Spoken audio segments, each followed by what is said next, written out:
Hello friends. आज हम लोग जो चैप्टर पढ़ने जा रहे हैं वो चैप्टर का नाम है नेशनल इनकम।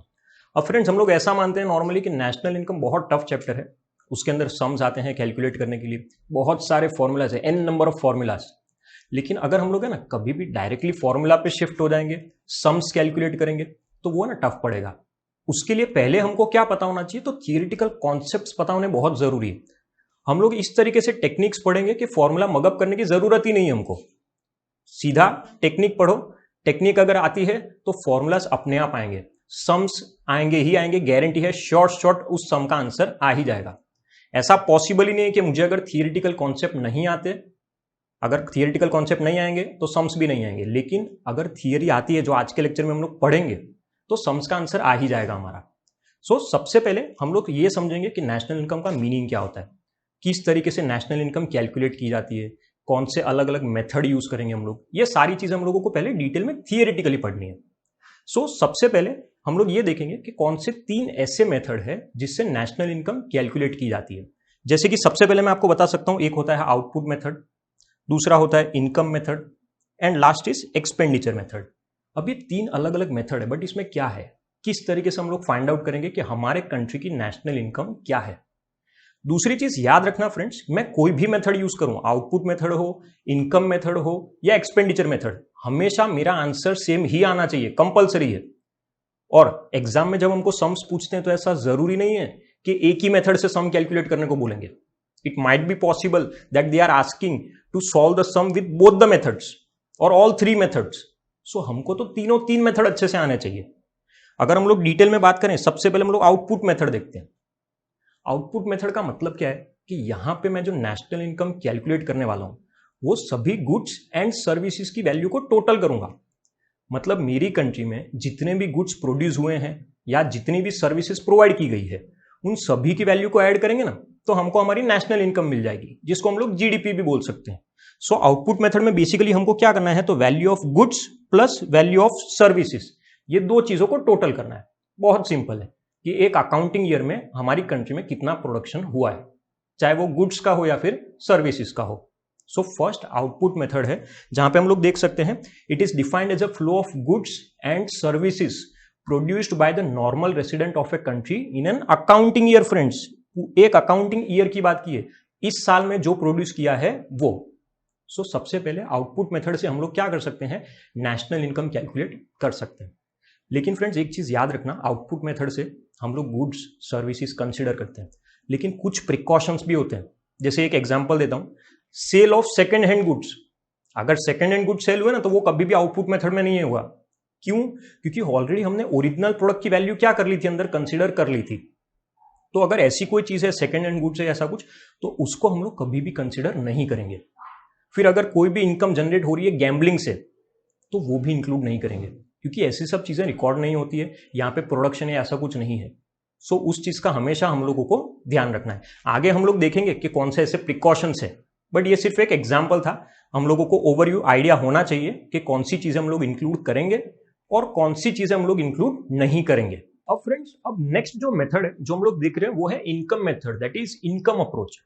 इनकम अप्रोच में सबको क्या लगता है, बहुत ईजी है, पूरे कंट्री की इनकम को ऐड करो जितने भी लोग अर्न कर रहे हैं और हमको हमारी नेशनल इनकम मिल जाएगी।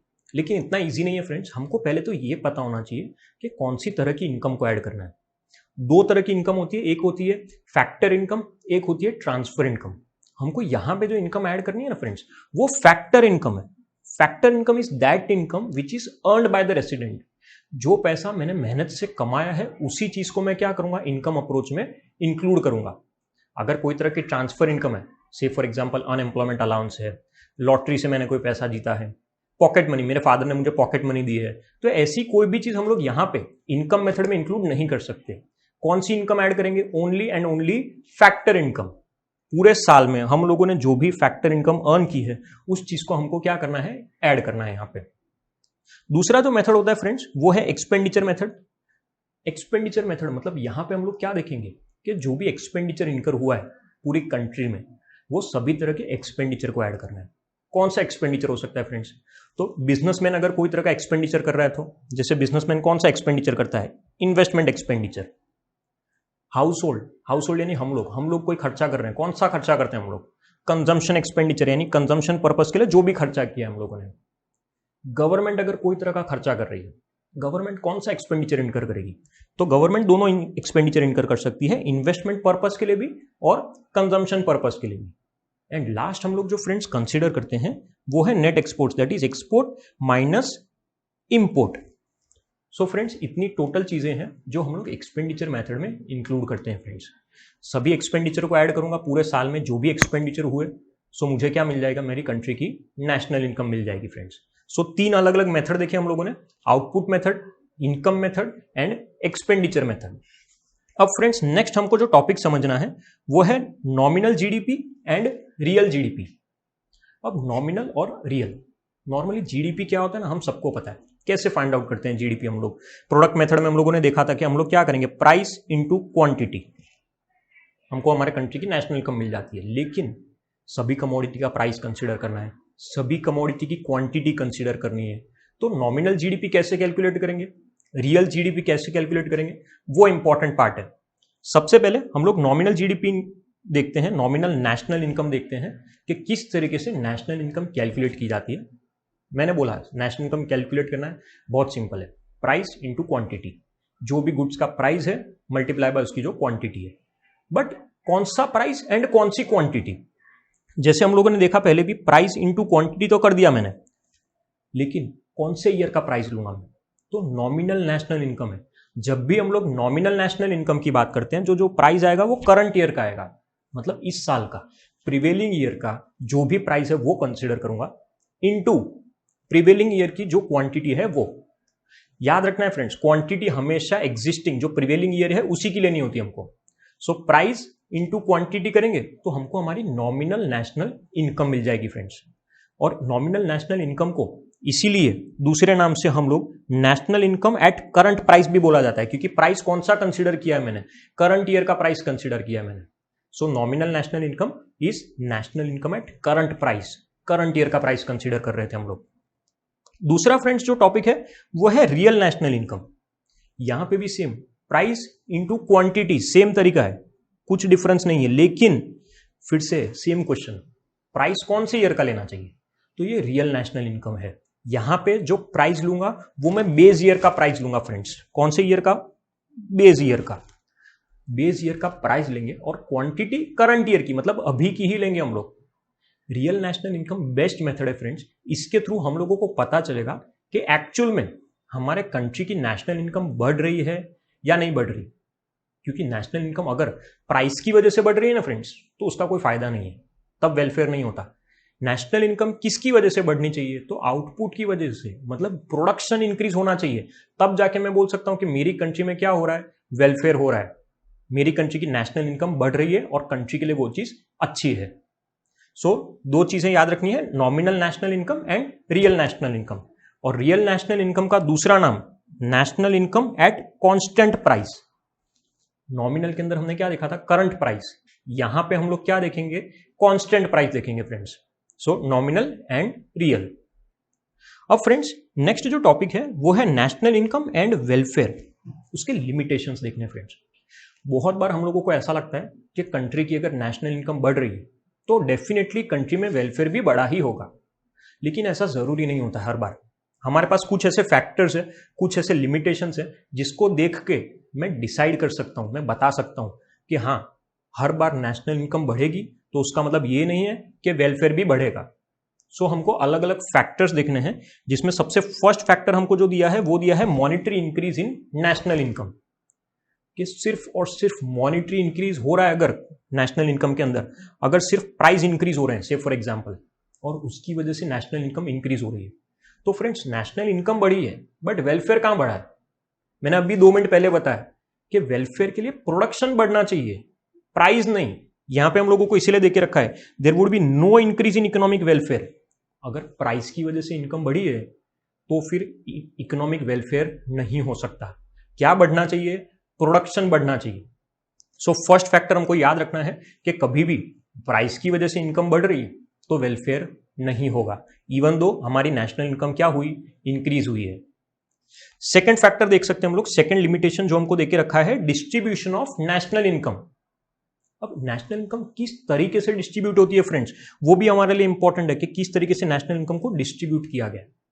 अगर हमारी कंट्री में ऐसा हो रहा है rich becomes more richer, poor becomes more poorer, income inequality बहुत ज्यादा है फ्रेंड्स, तो वेलफेयर कहां है फिर? कुछ लोगों के पास इनकम बढ़ती ही जा रही है, कुछ लोगों की इनकम कम होती जा रही है, तो कभी भी हम लोग वेलफेयर नहीं बोल सकते। यानी अगर इनकम इनइक्वालिटी एग्जिस्ट करती है मेरी कंट्री के अंदर, तो फिर मैं कभी भी उस चीज को वेलफेयर नहीं बोल सकता। यहां पे इसलिए दिया है if it is concentrated only in few hands, सिर्फ कुछ लोगों के पास इनकम है, तो फिर वो कभी भी वेलफेयर नहीं हो सकता। इनकम कैसे डिस्ट्रीब्यूट होनी चाहिए? इक्विटेबली डिस्ट्रीब्यूट होनी चाहिए, इक्वली डिस्ट्रीब्यूट होनी चाहिए। अब friends third is non monetary exchanges. अब फ्रेंड्स बहुत सारे ऐसे ट्रांजेक्शन्स होते हैं जो नॉन मॉनिटरी, हमने पहले पढ़ा हुआ है, बार्टर सिस्टम, गुड्स के सामने गुड्स, आप लोगों ने मुझे कोई गुड्स दिए, मैंने आप लोगों को कोई गुड्स दिए, आपने मुझे राइस दिया, मैंने आपको व्हीट दिया। अब ये क्या है? बार्टर सिस्टम है। पर ऐसे ट्रांजेक्शन्स कभी भी नेशनल इनकम में तो कंसीडर ही नहीं हो रहे। तो क्या ये सब चीजें कंसीडर नहीं हो रही, बट क्या वेलफेयर नहीं हो रहा, ट्रांजेक्शन नहीं हो रहा? हो रहा है। सो ये सभी ट्रांजेक्शन्स अगर हो रहे हैं तो उसको कंसीडर करना चाहिए। जैसे यहां पे दिया हुआ है बार्टर सिस्टम, दूसरा हमको देके रखा है domestic services. Domestic services, service of A housewife. अगर हाउसवाइफ है सपोज, तो वो कोई सर्विस प्रोवाइड कर रही है, तो उसने सर्विस तो प्रोवाइड की है, बट नेशनल इनकम में हमने उसको कंसीडर नहीं किया। वेलफेयर हुआ बट फिर भी कंसीडर नहीं किया हमने, तो ये गलत है। सो कुछ ऐसे ट्रांजेक्शन्स होते हैं जो हमारी कंट्री में हो रहे हैं, वेलफेयर भी है, बट शायद हमने उसको नेशनल इनकम में कंसीडर किया नहीं है।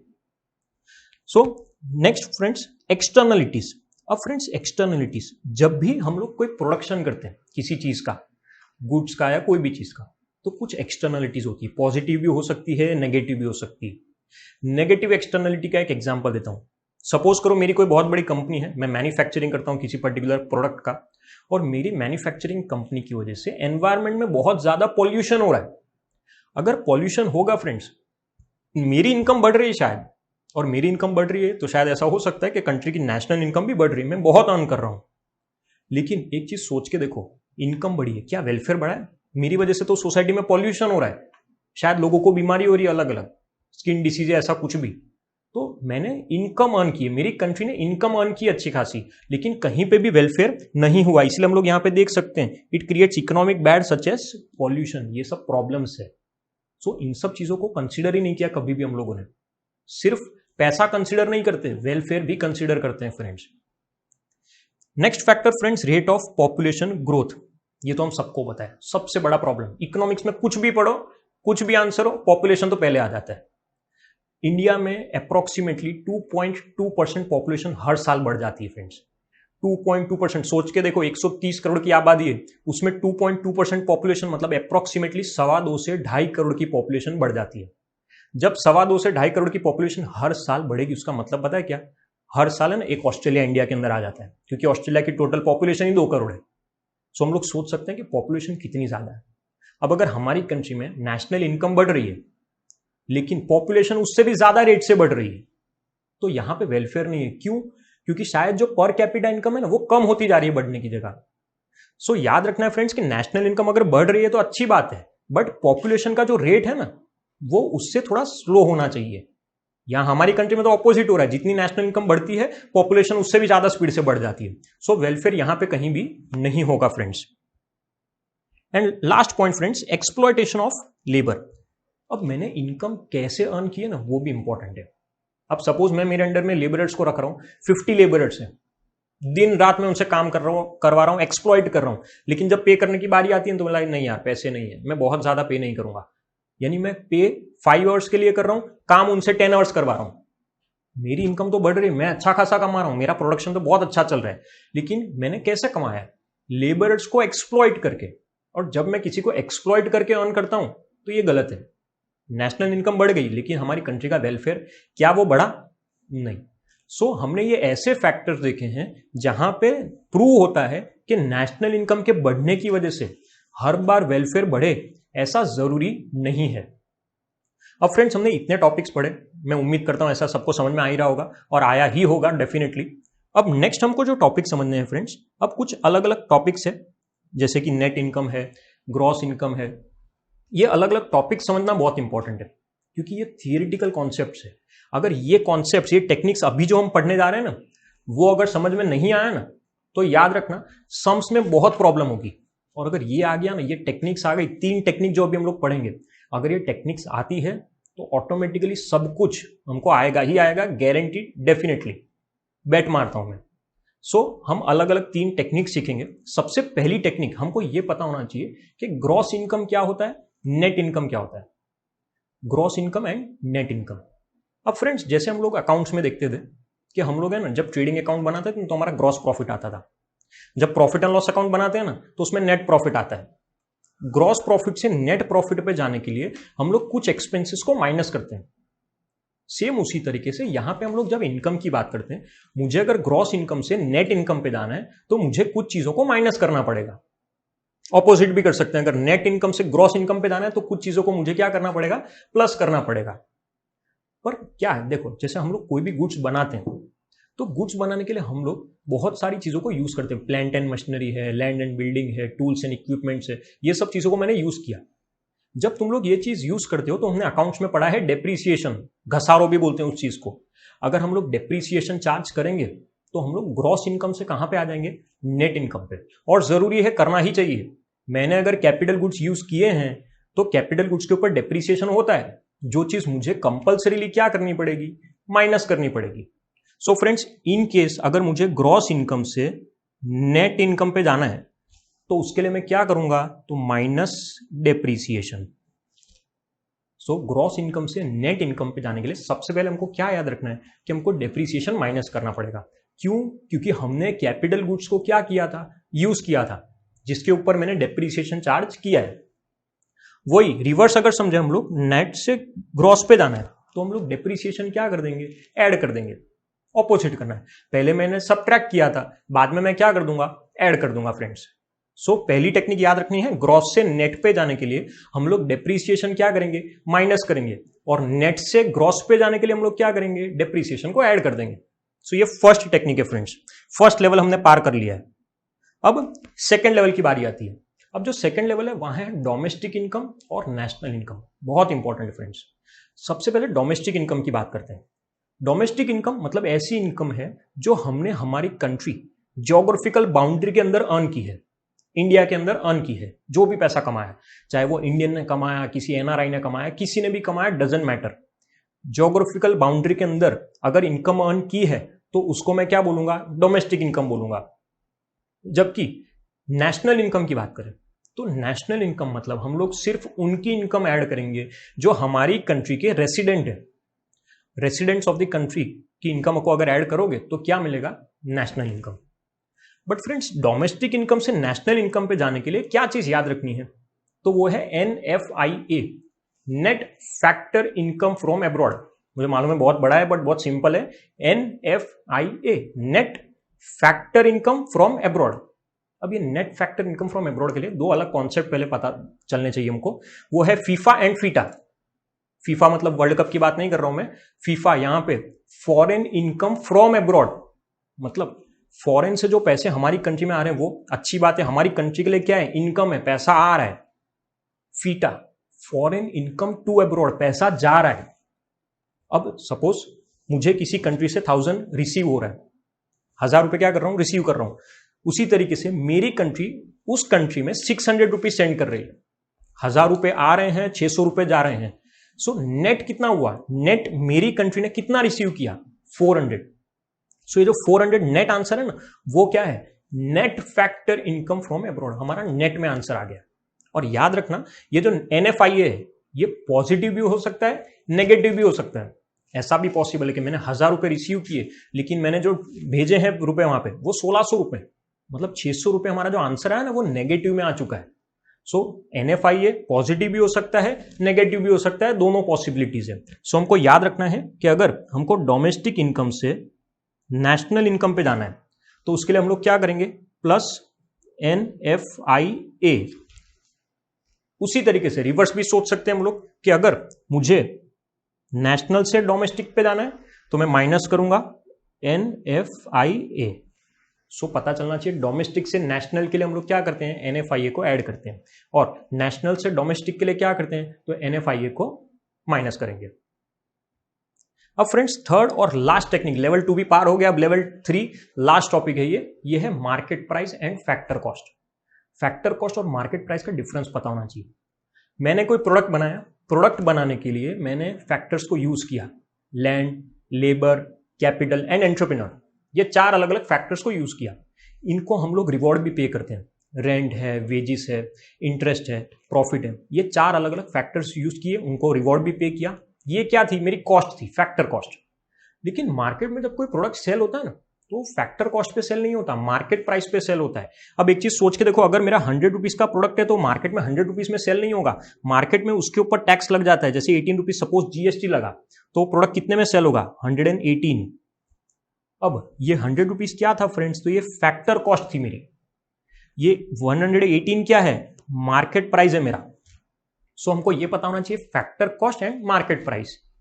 और फ्रेंड्स फैक्टर कॉस्ट से मार्केट प्राइस पे जाना है तो उसके लिए क्या करूंगा मैं, अगर मुझे फैक्टर कॉस्ट से मार्केट प्राइस पे जाना है तो उसके लिए हम लोग टैक्सेस को ऐड करेंगे।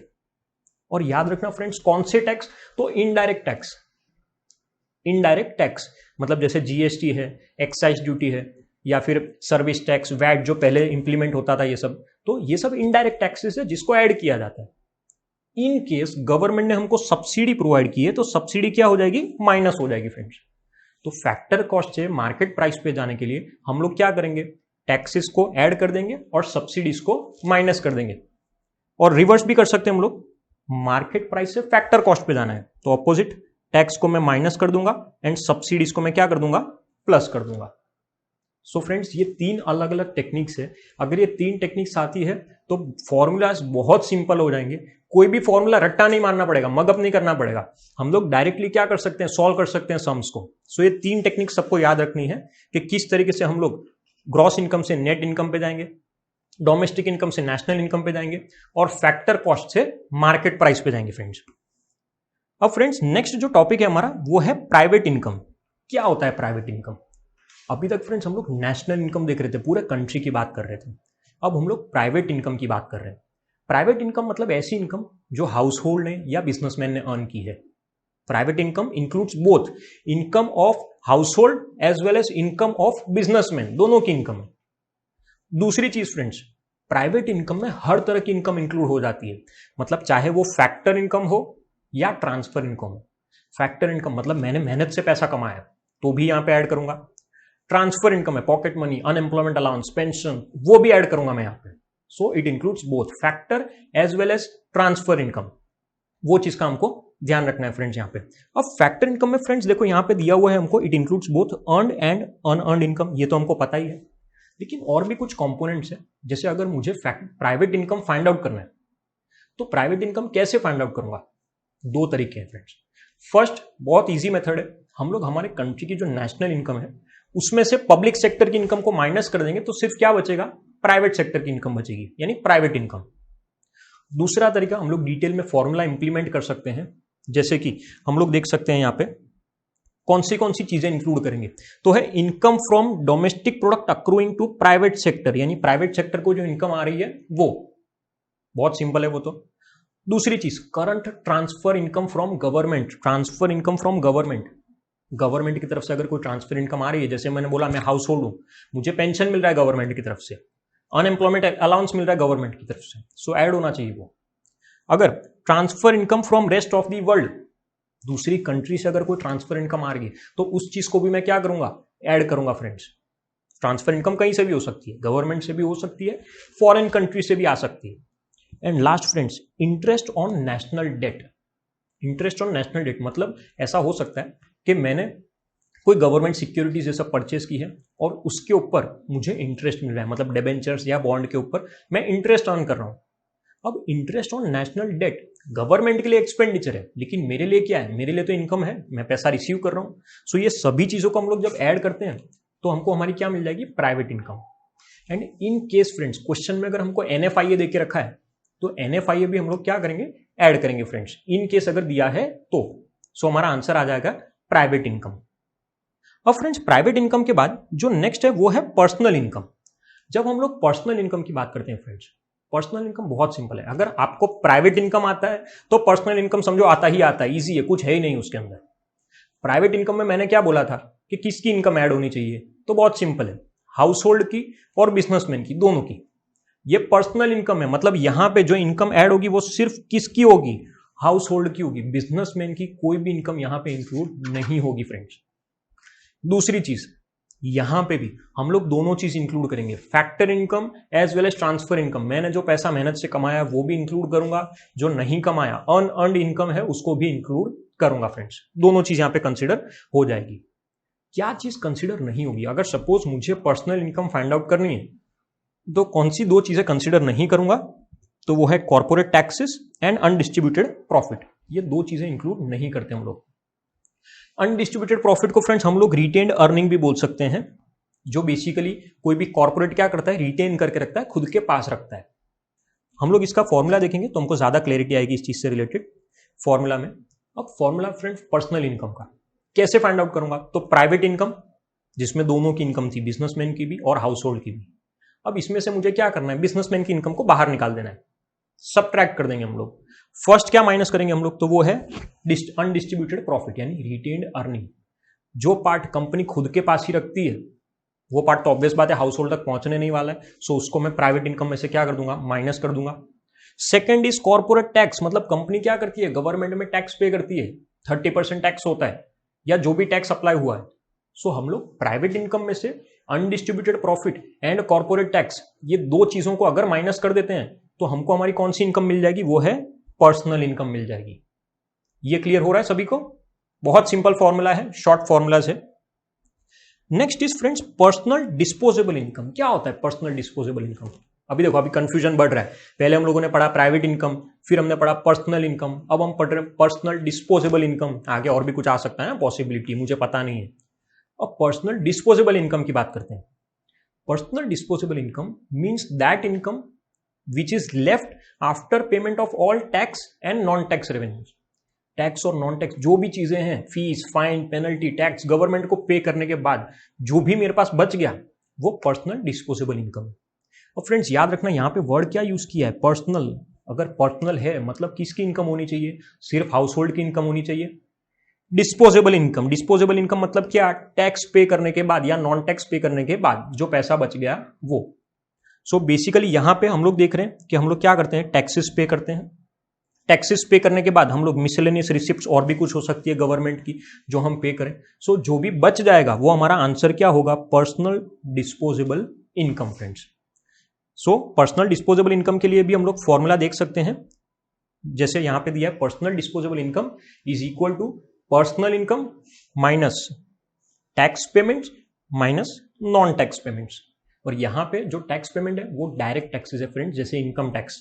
यहां पे हम लोग इनडायरेक्ट टैक्स को कंसीडर नहीं करेंगे। क्वेश्चन में बहुत बार है ना कंफ्यूजन के लिए वो लोग इनडायरेक्ट टैक्स भी दे देते हैं, जैसे जीएसटी, बट यहां जीएसटी नहीं लूंगा मैं, यहां पे सिर्फ डायरेक्ट टैक्स लेंगे, जैसे पर्सनल इनकम टैक्स। तो हमको हमारा आंसर मिल जाएगा पर्सनल डिस्पोजेबल इनकम। तीन चीजें कंप्लीट की हमने। Next is per capita income. ये देखो एक और आ गया। अब पर कैपिटा इनकम की जब हम लोग बात करते हैं तो पर कैपिटा इनकम मतलब पर पर्सन इनकम। ये क्या है, एवरेजली एक इंसान कितना अर्न करता है। मैं अगर ऐसा बोलता हूं कि इंडिया में से for example per capita income 15,000 रुपए, उसका मतलब क्या होता है, तो उसका मतलब है कि एवरेजली एक इंसान कितना अर्न कर रहा है, 15,000 रुपए। अब देखो ये है ना एक्चुअली कोई डेटा नहीं है, ऐसा जरूरी नहीं कि हर इंसान 15,000 ही कमा रहा है। कोई इंसान लाख रुपए, 10 लाख रुपए, करोड़ भी कमा सकता है और कोई इंसान सिर्फ 5,000 रुपए भी कमा सकता है। बट ये तो सिर्फ एक तरीके से एवरेज इनकम है।